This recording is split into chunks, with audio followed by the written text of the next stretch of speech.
My name's Tara, and this story has been rotting inside me for months. I haven't told anyone, not even my best friend, because when I do, I sound crazy. But I know I'm not. What happened was real. And I need people to hear it. I'm 38, born and raised in Port Angeles, Washington. I still live there. It's small, rainy, and quiet.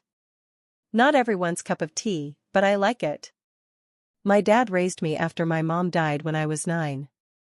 He worked maintenance at the mill and spent most weekends fixing up this little cabin his dad left him. That cabin sat deep in the woods, close to Lake Crescent. It was simple, no cable, no heating other than a wood stove. But it was home. My safe place. When Dad died from a stroke last year, he left me 2 things, his rusty pickup and that cabin.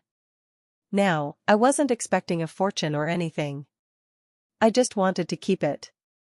Something to remember him by. Something that belonged to me and him. My husband Dean didn't get it. His family definitely didn't. Dean's parents live in Seattle, in a fancy house with floor-to-ceiling windows and a wine fridge. His mom Patricia is polite in public but mean underneath. The kind of woman who will compliment your shoes while pointing out your chipped nail polish. His sister Mel is worse, spoiled, loud, always talking about flipping houses and passive income. The minute they heard I inherited the cabin, they started pushing. "You should sell," Mel said during dinner one night. "People from California are buying land out there like crazy. You could get 200 grand easy." Patricia sipped her wine and nodded. "That land isn't doing you any good just sitting there. It's so remote. Probably more trouble than it's worth." I said no. I didn't yell or argue. Just told them flat out that I was keeping it.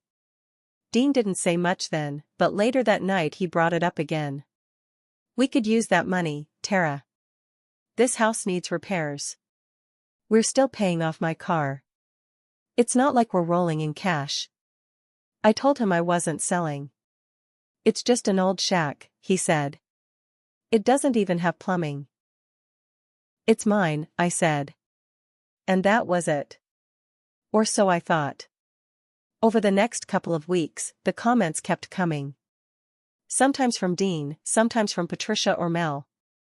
"You know," Patricia said once, "land like that could turn into a real liability. Fires, squatters, insurance, just saying." Dean started nagging me too. "You haven't even been up there in months. What's the point?" I told him again and again. I wasn't selling. We stopped talking about it eventually, but the air changed. I could feel it in how Dean looked at me. Like I was holding something back from him. Then the cabin burned down. I was sitting at work when I got the call from the sheriff. They said there'd been a fire out near Lake Crescent. The old cabin that belonged to Joseph Green, my dad, was destroyed. No one hurt, thank God, but it was gone. I couldn't breathe.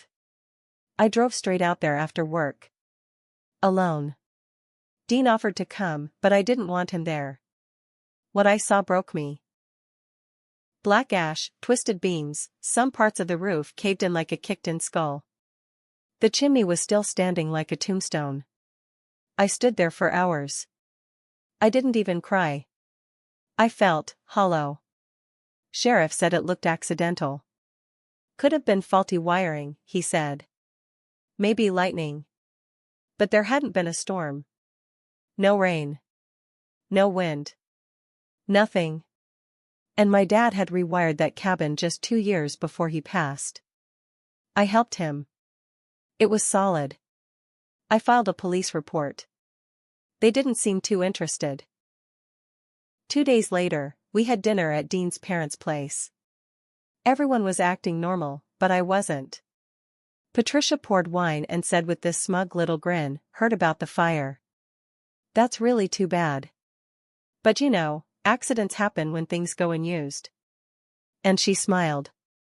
That was when I knew. She knew. I looked at Dean. He didn't even flinch. Just kept eating. I didn't say a word. But something snapped in me. That night, I stayed up and pulled up our joint bank account. Dean and I share one for groceries, gas, and bills. He'd got out of town the weekend before the fire. Said he had to meet a client in Spokane. But something didn't sit right. I looked at the transactions. There it was. Shell gas station, Sequim, Washington, 10:17 p.m. $58.32. Sequim is 20 miles from the cabin. That's not on the way to Spokane. There was a note next to the transaction in our budgeting app. Dean always writes little notes, groceries, tire repair, stuff like that.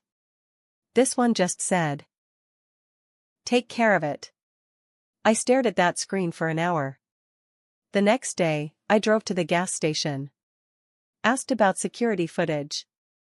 They said they only kept it for 2 weeks. The fire was 19 days ago. Too late. But the receipt was enough for me. I printed it. I waited until Dean was home. Made dinner. Set the receipt on the table while he was eating. "What's this?" I asked. He looked at it, shrugged. "Just gas." "From Sequim?" "Yeah, maybe. I dunno. You said you were in Spokane." He got real quiet. Then, maybe I made a stop. "At 10 at night?"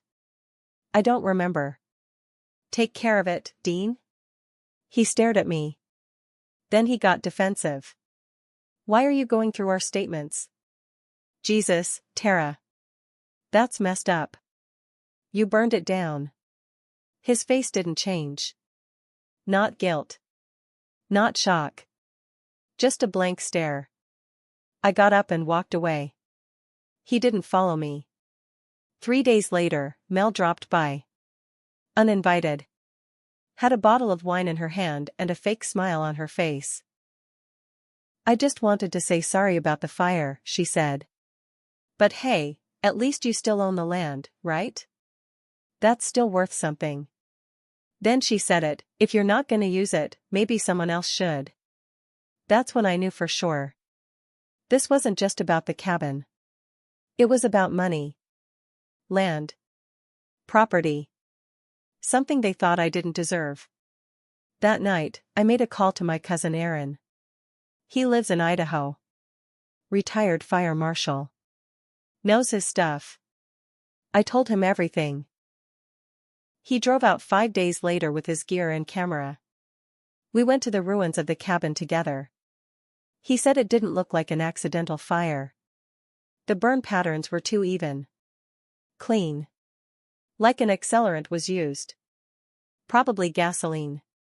Said he'd seen it before, too many times. He took samples. Photos. Sent them to a buddy of his, a private investigator in Boise. 2 weeks later, the PI called me. He found something. Patricia had called a local contractor.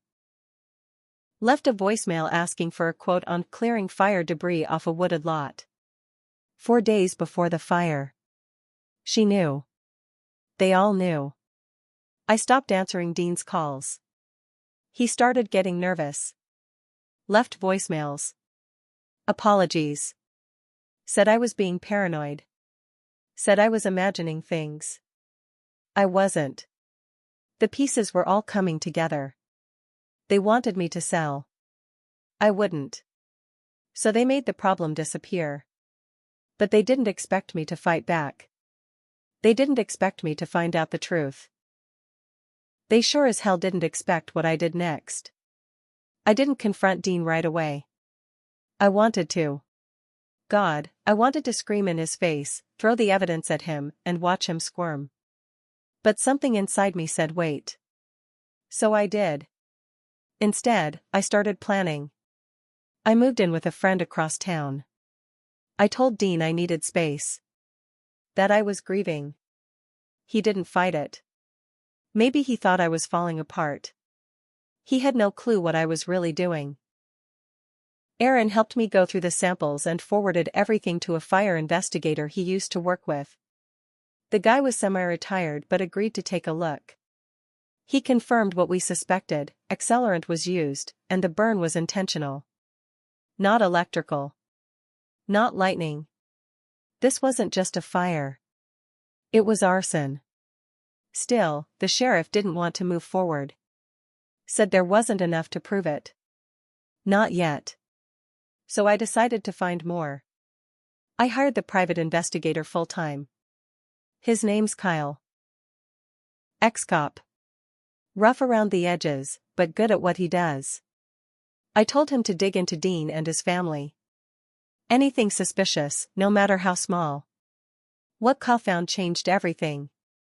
Turns out Dean had almost filed a quitclaim deed to add himself to the cabin property 2 months before the fire. But he never submitted it. He got the forms, filled them out, but stopped just short of forging my signature. That shook me. Even before the fire, he was planning something. Then Kyle dug into Patricia's finances. She'd taken out a loan using her house as collateral, just days before the fire. Then deposited $25,000 cash into a new account 2 weeks later. The math didn't make sense, unless she was planning on making a quick profit from land they thought they'd inherit or force me to sell. I couldn't stop shaking after Kyle told me. Dean and his family were trying to erase my father's legacy for cash. They didn't care what it meant to me. They didn't care how much it hurt. And they sure as hell didn't think I'd fight back. 2 nights later, I finally went home. I needed to look him in the eye. Dean was surprised to see me. "You look tired," he said. "You okay?" I nodded. "I think I'm ready to talk." We sat down. He made coffee. I acted calm. He looked relieved. Like maybe this nightmare was ending for him. "I want to ask you something," I said, looking him dead in the eye. "Did you set the fire?" His jaw clenched. He stared at his mug. Then, "Tara, come on. Don't lie to me. I found the gas receipt. I saw your note. I know you were in Sequim. I know Patricia called a contractor before the fire. I know about the quitclaim form. I know everything." He froze. Then he started talking fast. "It wasn't supposed to happen like that. It wasn't even my idea. It was Mom's. She said it would be small. Just smoke damage. Just enough to convince you to sell. No one was supposed to get hurt." I stared at him. "You went along with it?" "I didn't light the match," he said. "I swear to God. I thought we'd use the land for something better. You were obsessed with that cabin. It wasn't healthy. You destroyed my dad's legacy." He said nothing. So I got up and walked out. I was done pretending. The next day, I made 3 phone calls. First, to Kyle. Second, to the fire investigator. Third, to an attorney named Hannah Locke, who specialized in real estate fraud and arson-related insurance cases.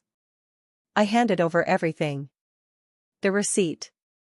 The voicemail. The property forms.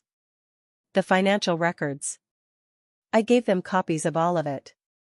And then something unexpected happened. Kyle discovered something I didn't even think to look for. Dean had taken out a short-term insurance policy, just on the cabin structure, 2 weeks before the fire. Under my name. Forged signature. He tried to cash in after the fire. And the claim had been denied due to a signature mismatch and an open investigation flag, thanks to the report I filed weeks earlier. He thought I wouldn't notice. He thought I'd be too stupid, too emotional, or too scared to figure it out. He thought wrong. Meanwhile, Dean's sister Mel started sniffing around again. She called me. Said she understood the pain I was going through, but the land was still worth something. Then she offered to buy it. At a deep discount. That's when I knew they were still planning something. I said I'd think about it. But what I was really thinking was how to take them all down. Every single one of them. I didn't want just justice. I wanted them to feel what I felt when I stood in front of that pile of ash. I wanted them to lose something they couldn't get back. And I wasn't done yet. After Mel offered to buy the land at half its value, I realized they weren't giving up. If anything, they were getting more desperate. They'd failed to get the money from insurance. Now they were trying to salvage what they could. They saw the cabin fire as a small setback. But for me, it was everything. So I lied. I told Mel I was considering her offer. Said I was finally ready to move on. She sounded thrilled. Told me she'd draw up papers and get a lawyer.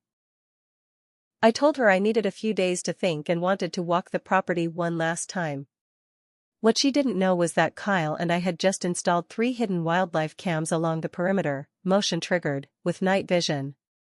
One in the trees facing the access road, one facing the old tool shed, and one by the edge of the property line where there'd been fresh tire tracks weeks ago. The next day, Dean showed up. He didn't see me. I was parked down the road with binoculars, watching from my cousin Aaron's truck. Dean walked around the land like he was checking something. He had a clipboard. Took photos. Then he stood near the shed and made a phone call. We couldn't hear what he said, but Kyle was waiting at home, watching the live feed. Dean said something to whoever was on the other end and pointed toward the ground. He was standing where the foundation of the cabin had been. Then he laughed. The next day, Kyle pulled the footage and enhanced the audio. It wasn't perfect, but we made out a few words: she's folding, she'll sell, probably this week. He was talking about me. That was enough. But the next twist came out of nowhere. Kyle got a call from a contact at a local title office. Someone had tried to push through paperwork to transfer ownership of the entire property, using the forged quitclaim deed Dean filled out months ago. The person who submitted it? Patricia. She'd walked in with it herself. She claimed her daughter-in-law gave them the land but was too emotional to finish the process. The clerk flagged it because my name was misspelled, and she got suspicious. That's when she quietly reached out to Kyle, who'd contacted their office during his early digging. I filed an official fraud report the same day. It all became clear. The fire hadn't been the plan from the start. At first, they were trying to pressure me. Then manipulate me. When that didn't work, they tried to scare me with damage. Then burn it down and collect insurance. When that failed, they tried to steal the land outright. Piece by piece, they were trying to take what was mine. What was my father's. And they weren't done. That night, someone broke into my friend's garage. Nothing was taken, but the door was busted. Scratches on the handle. Like someone had tried to force it but got interrupted. I didn't tell Dean or anyone on his side. I called Kyle. He came with Aaron and helped me install cameras there, too. Then I got another surprise. An envelope in the mail. No return address. Inside were photos, old ones. Of the cabin. Of me and my dad. And one photo I'd never seen before, a photo of Patricia and Dean standing at the cabin last year. Before my dad died. That shook me. Hard. Because my dad never invited them there. Not once. They went behind my back. Probably to scope it out. That meant this plan started long before the fire. They were playing the long game. But so was I. Because while they were planning how to take everything from me, I was learning how to make them pay for every single lie, every forged signature, and every smug smile. I wasn't just going after them with the police. I was going to destroy them where it really hurt: reputation, assets, freedom. They weren't just going to face charges. They were going to lose everything. And I was just getting started. I'd spent my whole life playing it safe. Quiet. Careful. But after they burned my father's memory to the ground and tried to rob me blind, something in me changed. I was done being careful. This time I was going on the offense. I met with my attorney, Hannah, and laid everything out. The receipts, the forged documents, the photos, the voicemail, the attempted title fraud, even the footage of Dean on the land. She nearly dropped her coffee halfway through. "You've got them," she said. "All of them.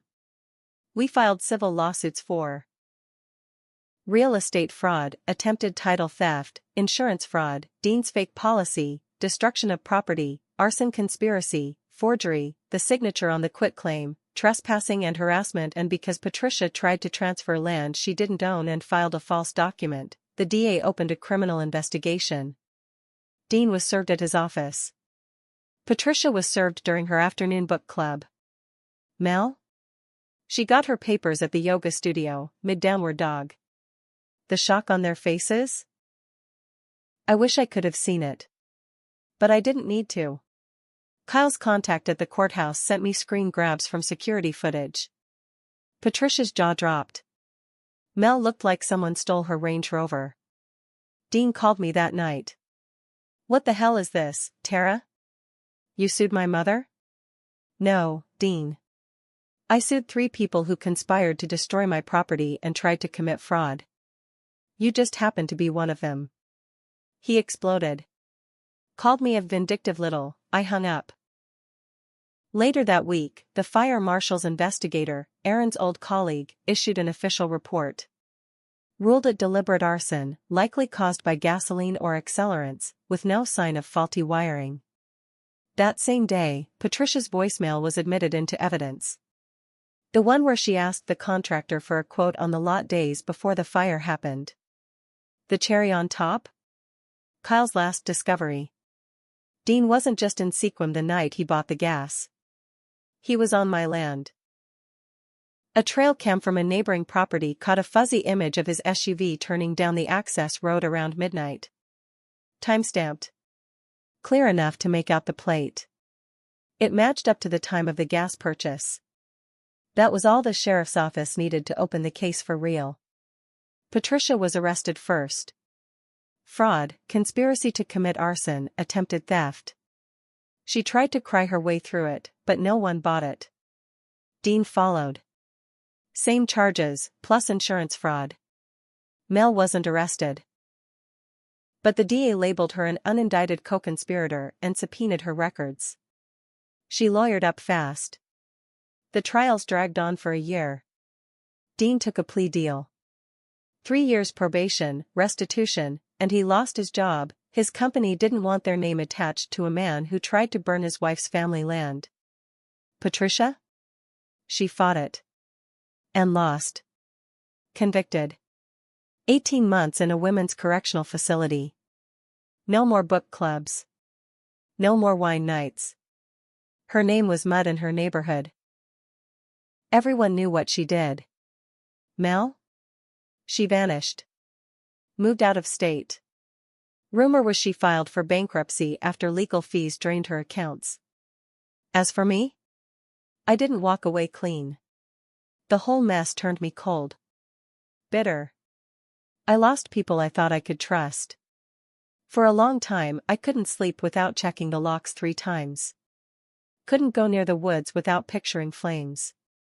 But I didn't break. I rebuilt. Not the cabin, not yet. The land is empty now. But I visit often. I sit on a folding chair where the porch used to be and think about my dad. About how he'd probably laugh and say, "Guess they messed with the wrong daughter." He'd be right. I kept the land. Every inch of it. I even renamed the deed under my maiden name, Tara Green. The name he gave me. Dean tried to contact me once after everything. Sent a letter. No apology. Just excuses. I tore it up and fed it to a fire pit. Let it burn. Felt right. The irony? After everything they did to try and take the land, they ended up paying me. Restitution from Dean and Patricia totaled $148,000. Enough to clean the property, install security, and build something new, something I own fully. Something they'll never touch. Let that be their legacy. They tried to burn my past. So I burned their future. And I don't regret a thing.